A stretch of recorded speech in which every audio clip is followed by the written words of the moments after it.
हमने शहर को दी एक नई पहचान, हम हैं सिंघानिया बिल्डकॉन।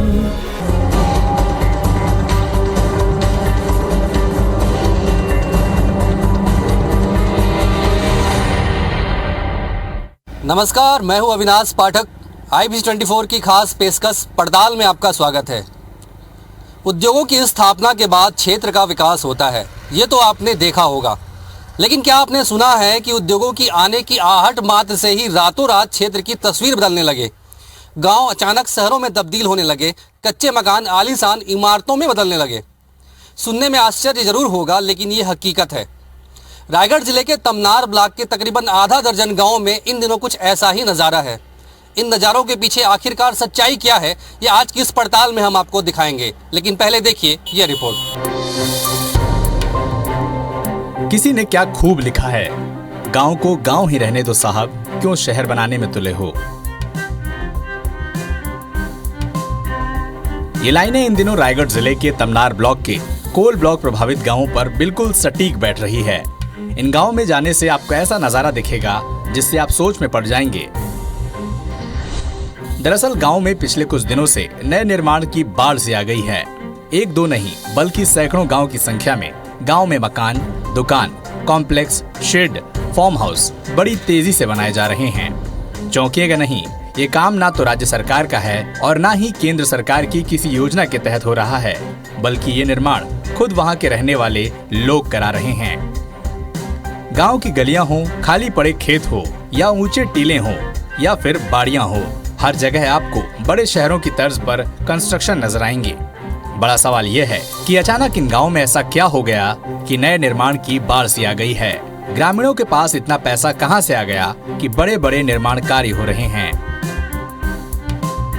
और सबसे बड़ा सवाल यह है कि जब ये गांव कोल ब्लॉक प्रभावित हैं, तो इन गांवों का कोल ब्लॉक के लिए कभी न कभी तो विस्थापन होना है। तो फिर ऐसे कंस्ट्रक्शन का फायदा क्या, जिससे कोई भविष्य नहीं दिखता। न तो इन गाँव में बाजार के विस्तार की संभावना है और न ही डेवलपमेंट की कोई योजना है। इन सब के पीछे का सच जानने के लिए जब IBC24 की टीम ग्राउंड जीरो पर पहुंची, तो स्थानीय लोगों से बात करने पर टीम को कई तरह के जवाब मिले। स्थानीय लोग इस मामले में कुछ भी कहने से कतरा रहे हैं। हालांकि दबी जुबान में कुछ लोगों का कहना है कि इलाका कोल ब्लॉक प्रभावित है। आसपास के गाँव में 2 साल पहले जमीन अधिग्रहण हुआ था। तब जिन लोगों के मकान दुकानें थी, उन्हें अधिक मुआवजा मिला था। लिहाजा सभी ने अचानक कंस्ट्रक्शन शुरू कर दिया है। अचानक महाजनों का यहाँ कंपनी खुलेगा कह के बोले जी, तो लोग बाग आए और बस घर बनाना शुरू कर दिए और प्रेरित हो रहे हैं। मिला, अगल बगल में पैसा मिला जी, तो उनको ये लगा कि वहाँ भी बनाएंगे तो मुआवजा मिलेगा, अच्छा राशि मिलेगा कह के यहाँ भी बना रहे हैं। सेट वेट के भी बहुत सारे, हाँ सेट भी बहुत बना रहे हैं लोग, बहुत दिख भी रहा है वो तो। जी जी। कितने गांव हैं आसपास के और लगभग? इसमें 4-5 गांव हैं हमारे अगल बगल में जी। क्या चाहते हैं इसमें, किसानों का क्या मंशा है? भाई किसानों को अच्छा राशि मिले, मुआवजा अच्छा मिले हर, और आज तो रेट बहुत ज़्यादा है जी हर जगह, तो अच्छी रेट अगर मिलना चाहिए तब कंपनी को ये दिया जाएगा। अच्छा ये बताइए कि जैसे खाली ज़मीन है वो अधिग्रहण में जाता है, और अगर उसमें मकान बने हैं वो अधिग्रहण में जाता है, तो क्या अंतर रहता है दोनों के मुआवजे में? हाँ, मुआवजा तो मकान का अलग मिलता है और ज़मीन का तो मिलना ही मिलना है। तो मकान का जब मिलता है तो उनको तो बेनिफिट होता है। कहिए बगीचों वगैरह में भी मिलता है? हाँ, बगीचा में भी बोलते हैं, प्लांट लगाने से मिलता है कह के। ग्रामीण इलाकों में लगातार हो रहे निर्माण कार्यों के पीछे की फिलॉसफी क्या है, ये जानने के लिए अब आपको मैं ग्राउंड जीरो पर लेकर चलता हूँ। उन गाँवों में लेकर चलता हूँ जहाँ पिछले कुछ समय से अनायास निर्माण कार्य हो रहे हैं।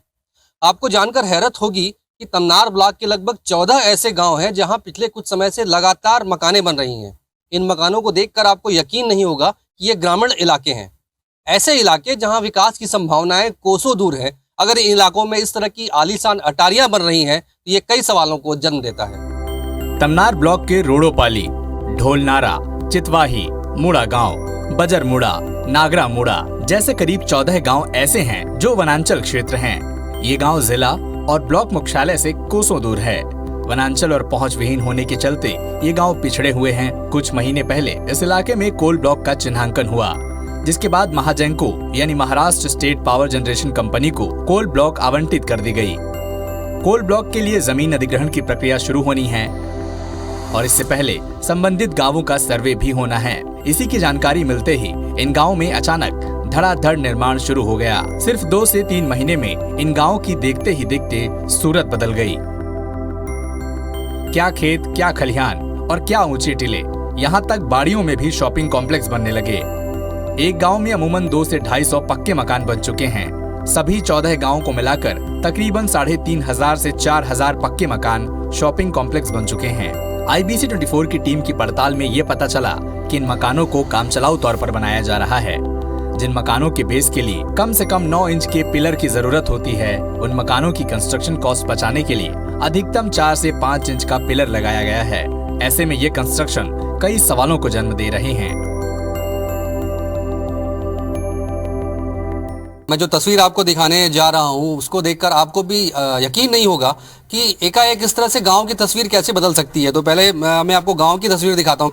देखिए, कैमरा पर्सन कहूँगा कि दाहिनी ओर की मेरी तस्वीरें दिखाएं कि आपकी नज़र जहां तक जाएगी हर तरफ आपको सिर्फ कंस्ट्रक्शन नजर आएगा। और इस जगह पर पहले कभी खाली ज़मीन हुआ करती थी, जो कच्चे मकान हुआ करते थे वो अचानक जो हैं वो पक्के मकानों में तब्दील हो गए हैं। देखकर आपको लगेगा कि कोई बड़ी कॉलोनी बन रही है। जब हम इस बिल्डिंग में चढ़े हैं तो उन्होंने कहा कि देख के चढ़िए, क्योंकि मजबूती की कोई गारंटी नहीं है।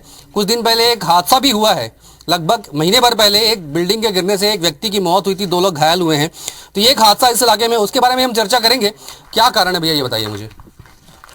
अपना जमीन पे अपना किसान बना रहे हैं जी, क्या लगता है, मतलब किस उम्मीद से बना रहे हैं, क्या लगता है आप लोग को? कंपनी आएगा तो मुआवजा थोड़ा मोड़ा बढ़ जाएगा करके अपना उद्देश्य से बना रहे हैं। क्षेत्र के जनप्रतिनिधि हमारे साथ मौजूद है, उनसे भी जानेंगे। ये बताइए भैया कि पूरी कहानी क्या है, ये अचानक से इस तरह का कंस्ट्रक्शन होना कैसे शुरुआत हुई, कब से चालू हुआ ये पूरा? ये दरअसल क्या है, जब कोल माइंस आता है तो यहीं का नहीं, पूरा उड़ीसा में भी ऐसा हुआ है। लेकिन यहाँ जब बगल के गांव में जब बजरमुड़ा में मुआवजा काफ़ी राशि मिला हुआ है तो उनका ज़मीन है वो लोग बना रहे हैं। और जो यहाँ के किसान वर्ग हैं वो लोग भी अपने खेती किसानी से जो लाभ होता है, फायदा होता है, उस पैसे को लाभ पाने के लिए और उसका फ़ायदा उठाने के लिए यहाँ कोल माइंस में बना रहे हैं। चूँकि कोल माइंस या कोई भी कंपनी आ जाती है उसके बाद किसानों का ना उस क्षेत्र के प्रभावित लोगों का सूद नहीं लेती है।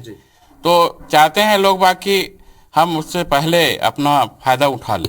15-20 दिन पहले एक घटना हुई थी जिसमें एक क्षेत्र के एक व्यक्ति की मौत हुई थी, 2 लोग घायल हुए थे। और दूसरा सवाल ये कि जिला प्रशासन ये कहता है कि हमने ड्रोन का सर्वे करवा लिया है, तो सर्वे के बाद अगर जो भी कंस्ट्रक्शन होते हैं, जो भी निर्माण होता है, उसका मुआवजा हम नहीं देंगे। तो क्या किसानों को नुकसान नहीं होगा अगर जिला प्रशासन अड़ गया तो?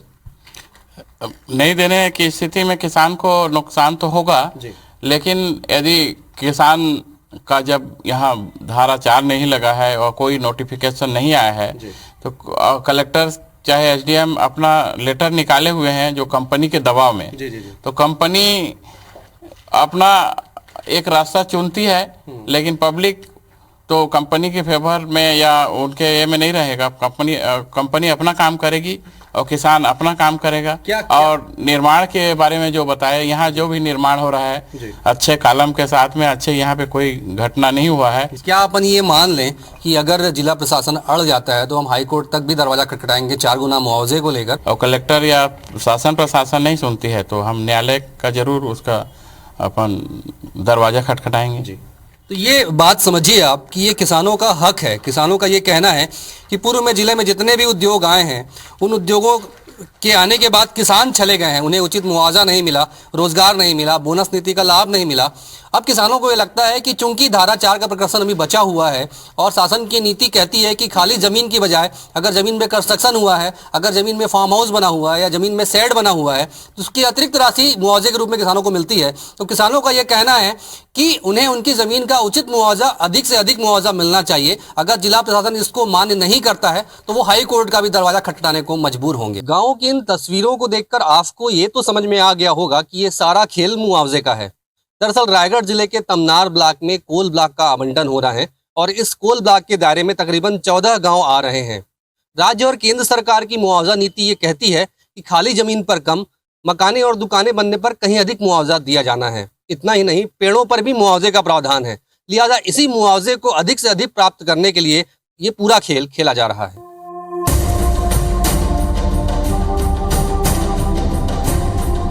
कोल ब्लॉक प्रभावित इन गांवों की तस्वीरें आपने देखी और अब आपको पूरा माजरा भी समझ में आ गया होगा। आइए आपको बताते हैं कि इस तरह के कंस्ट्रक्शन के क्या फायदे हो सकते हैं, लेकिन इसके पहले सरकार की मुआवजा नीति को भी समझिए। क्या है मुआवजा नीति?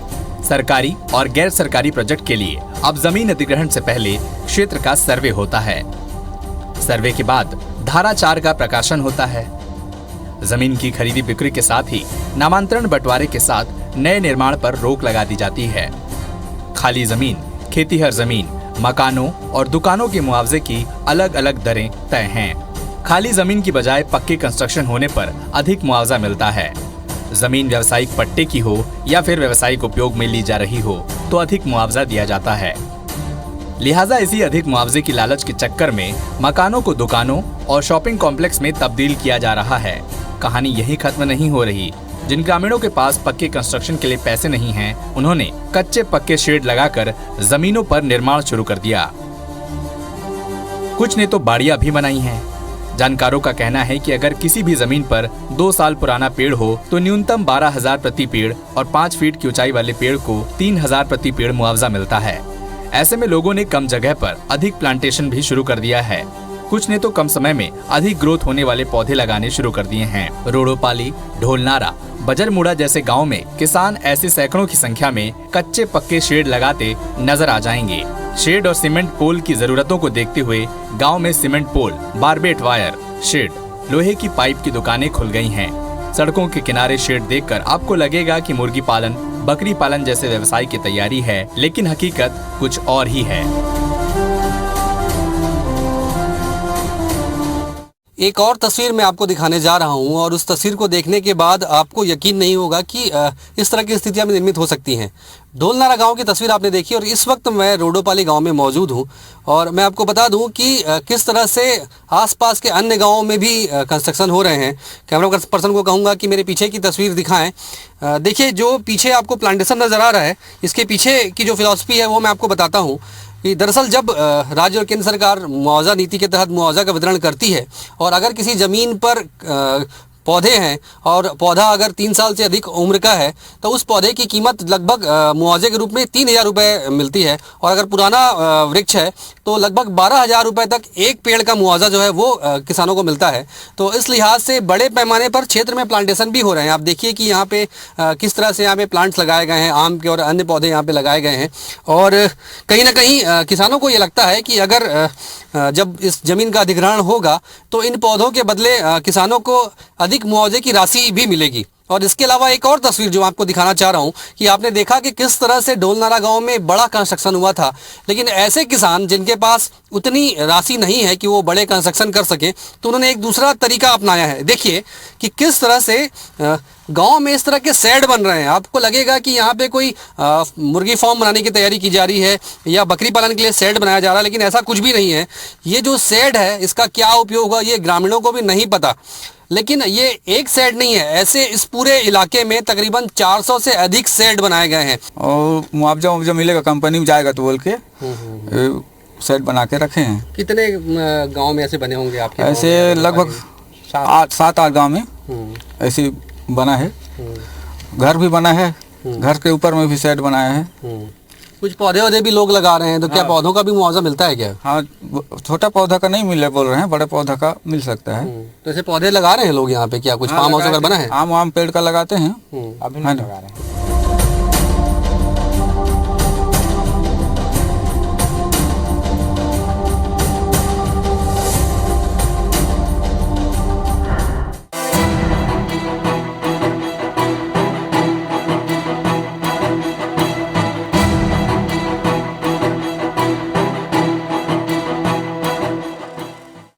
ऐसा नहीं है कि इस पूरे वाकये से जिला प्रशासन अनजान है। शासन प्रशासन को इस बात की पूरी खबर है, बावजूद इसे रोकने के लिए अब तक कोई पहल नहीं की गई है।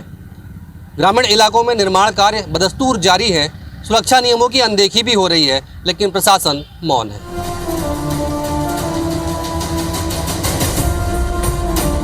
गांव में धड़ल्ले से हो रहे निर्माण कार्यों से जिला प्रशासन भी अनजान नहीं है। ये तय है कि अगर इन निर्माण कार्यों को प्रशासन वैध ठहरा देता है तो इलाके के किसानों को मिलने वाला मुआवजा कई गुना अधिक हो जाएगा। ये भी तय है कि इससे सरकार को 500 करोड़ से भी अधिक की अतिरिक्त चपत लगेगी। लेकिन ये सब जानने के बाद भी अब तक इसे रोकने के लिए कोई प्रशासनिक पहल नहीं हुई है, जिसे लेकर जानकार भी सवाल उठा रहे हैं। महाजैंको का ये पूरा क्षेत्र है और महाजैंको कंपनी की जब से ये खदान मिली है लगभग 2019 में इसकी जन सुनवाई की गई और जन सुनवाई के बाद इस क्षेत्र में अगर हमारे पीछे इधर आप देखेंगे, चारों तरफ देखेंगे तो नए निर्माण कार्य हो रहे हैं। इसका एक मात्र कारण ये है कि लोग अधिक से अधिक लोगों को मुआवजा मिले और देखा ये भी गया कि बहुत ऐसे परिवार हैं जो बीपीएल परिवार की श्रेणी में आते हैं, जिनकी खुद की इतनी हिम्मत नहीं कि वो 2 कमरे 3 कमरे का घर बना पाएँ, परंतु अगर देखेंगे तो लगभग यहाँ 3-3, 4-4 मंजिला जो घर बन रहे हैं। दबी जुबाने में लोगों का कहना यह है कि इस क्षेत्र में जो बड़े पैसे वाले लोग हैं, शहर के लोग हैं, कुछ बड़े अधिकारी लोग हैं और यहाँ का जो राजस्व विभाग के कई अधिकारी हैं, उनके भी पैसे मुआवजे के चक्कर में लगाए गए हैं। और अभी भी देखा ये गया कि जो कृषि ज़मीन है उसका आवासीय ज़मीन के मामले में ज़मीन का उलट पलट चल रहा है, जिससे ज़मीनों की भी रेट बढ़ रही है और उस ज़मीन पर जब निर्माण कार्य होता है तो उसमें काफ़ी ज़्यादा मुआवजा जो है वो सीधे सीधे महाराष्ट्र सरकार को देना होगा। तो ये एक पूरी प्रक्रिया यहाँ चल रही है। हालांकि क्षेत्र के जनप्रतिनिधियों को भी इस बात की पूरी जानकारी है, हालांकि वे किसानों के पक्षधर हैं। पूर्व मंत्री और लैलूंगा के पूर्व विधायक सत्यानंद राठिया इसे जायज ठहरा रहे हैं। उनका कहना है कि अभी जमीन का अधिग्रहण नहीं हुआ है, धारा 4 का प्रकाशन भी नहीं हुआ। ऐसे में जमीनों में किसी तरह के निर्माण करने के लिए किसान स्वतंत्र हैं, इन्हें रोकना संभव नहीं है। किसानों को लगता है कि अगर उन्हें इससे अधिक मुआवजा मिलेगा तो इसमें कोई गलत बात नहीं है। शासन मुआवजे की दरों को लेकर निर्णय लेने के लिए स्वतंत्र है। इधर मामले में जिला कलेक्टर का कहना है कि ये मामला उनके संज्ञान में आया है। इलाके का पूर्व में ड्रोन सर्वे कराया गया है, लोगों को जाकर समझाइश भी दी गई थी, लेकिन इसके बाद भी लोगों ने निर्माण कराया है। इस पर रोक लगाई जाएगी। बाद में होने वाले निर्माण कार्यों पर मुआवजा नहीं दिया जाएगा। निश्चित ही कोल ब्लॉक के हिसाब से आवंटित हुआ है, लेकिन अभी महाजिंको का किसी प्रकार का पूर्ण रूपेण कार्रवाई नहीं हो पाया है मेरी जानकारी में। अभी किसी प्रकार के यहाँ न धारा 4 लगा है, न धारा 9 लगा है, न स्टे लगा है। तो इसलिए जो है किसान जो है अपने अपने ज़मीन में अपने अपने बुद्धिमत्ता के अनुसार में अपना अपना काम कर रहे हैं। महाजिंको द्वारा इस कोल ब्लॉक को भूअर्जन किया जाता है तो किसानों के हित में जो उचित मुआवजा हो, उन्हें पुनर्वास नीति के तहत में उचित व्यवस्था हो, इसके लिए हम लोग संघर्ष करेंगे। चाहे वो अपने ज़मीन में मकान की बात हो, चाहे अपने राजस्व ज़मीन की बात हो, उनको अधिक से अधिक मुआवजा मिलना चाहिए और पुनर्वास नीति के अनुसार में उन्हें पूर्ण रूपेण व्यवस्थापित होना चाहिए। महाजनको का जो आ रहा है वहाँ पर लोगों ने, तो उसकी वीडियोग्राफी हमने पहले से ही कर रखी है और उनको बता भी दिया है। और गाँव में जाके एसडीएम ने खुद जो है यहाँ के बताया है कि आप लोग ये गलत कर रहे हो, इसको आप कोई मतलब नहीं है। हमने वीडियोग्राफी कर ली बिकॉज वो फिर ज़बरदस्ती ज़्यादा मुआवजे के चक्कर में सब कर रहे हैं, लेकिन उनको ये पता ही नहीं कि अब कोई फ़ायदा नहीं। तो इसमें कोई अब आगे कोई गड़बड़ होने की संभावना ही नहीं है, क्योंकि हमने वीडियोग्राफी पहले ही कर ली। तो कुछ भी बनाता रहे, किसी को गलत मुआवजा नहीं मिलेगा। बिल्कुल मिलेगी। जैसे पिछली बार ऐसा हुआ था कि कई बार, जैसे बजरमुड़ा गाँव था, वहाँ पर भी वो लोग क्या करते हैं, जैसे टीम को घुसने भी नहीं दिया पिछली बार, तो पुलिस के साथ गई थी, फिर वीडियोग्राफी नहीं करने दे रहे थे। वीडियोग्राफी हमने कराई थी क्योंकि वो लोग ऐसे ही कर रहे थे, बार बार घर बना रहे। तो यहाँ पर भी जो है पहले से ही वीडियोग्राफी कर ली है, तो इसमें अब कोई गड़बड़ तो होगी ही नहीं। जिससे वो नोटिफिकेशन होता है, जब आदेश निकल जाता है कि अब यहाँ पर कोई खरीद नहीं सकता, खरीद बिक्री बंद होगी, उसके बाद रोक बनाना भी बंद होना चाहिए। उस दिन में जो घर बने हैं वही घर जो है माने जाए। जिले के इस इलाके में कोयला खदान प्रस्तावित हैं और सरकार ने बाकायदा इसकी अधिसूचना भी जारी कर दी है। इसके बावजूद इस क्षेत्र में बड़े बड़े भवन खड़े हो रहे हैं। ऐसा कैसे संभव हो सकता है? मगर रायगढ़ जिले में ऐसा कर दिखाया है तमनार विकासखंड के ग्रामीणों ने, जो बाद में भू विस्थापित कहे जाएंगे। यहाँ रातों रात मकान बनाए जा रहे हैं और राजस्व विभाग और इलाके के राजनेता मौन हैं। तो देखा आपने कि अधिक मुआवजे की आस में किस तरह से किसानों ने अपनी सारी जमा पूंजी कंस्ट्रक्शन कार्यों में लगा दी है। ये विडंबना कही जाएगी कि इन किसानों को कायदे कानून समझाने वाला कोई नहीं है। अगर राज्य सरकार इस प्रोजेक्ट से हाथ खींच लेती है, अगर किसानों को उचित मुआवजा नहीं मिलता है तो किसान कहीं के नहीं रह जाएंगे।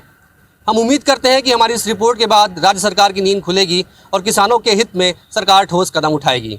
पड़ताल में फिलहाल इतना ही। मुझे दीजिए इजाज़त। नमस्कार।